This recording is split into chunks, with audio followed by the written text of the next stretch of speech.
ప్రతి ఒక్కరూ రోడ్డు నిబంధనలు తప్పనిసరిగా పాటించాలి అని బి కొత్తకోట సిఐ జీవన్ గంగాధర్ బాబు అన్నారు.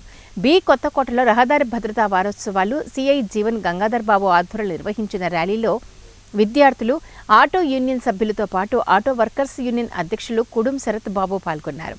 ఈ సందర్భంగా సిఐ జీవన్ గంగాధర్ బాబు జాతీయ రోడ్డు భద్రతా వారోత్సవాల్లో హాజరై మాట్లాడుతూ వాహనదారులకు రోడ్డు ప్రమాదాల నివారణకు తీసుకోవాల్సిన జాగ్రత్తలను తెలియజేసేందుకు రోడ్డు భద్రతా వారోత్సవాలు ఎంతో దోహదపడతాయని, seat belt, helmet, insurance, driving లైసెన్సులతో పాటు సామర్థ్యం కలిగిన వారు మాత్రమే వాహనాలు నడపాలని అన్నారు.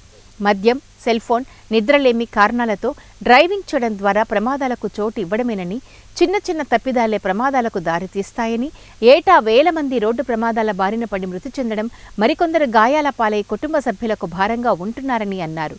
నిబంధనలు పాటించి సురక్షితమైన మార్గంలో గమ్యస్థానాలకు చేరుకోవాలన్నారు. అనంతరం పట్టణంలోని విద్యార్థులచే ర్యాలీ నిర్వహించారు. కార్యక్రమంలో head constable Reddappa Nayak, constable Sekhar, Nagendra, Hemachandra, auto workers union అధ్యక్షులు కుడుం శరత్, విద్యార్థులు, ఆటో డ్రైవర్ పాల్గొన్నారు.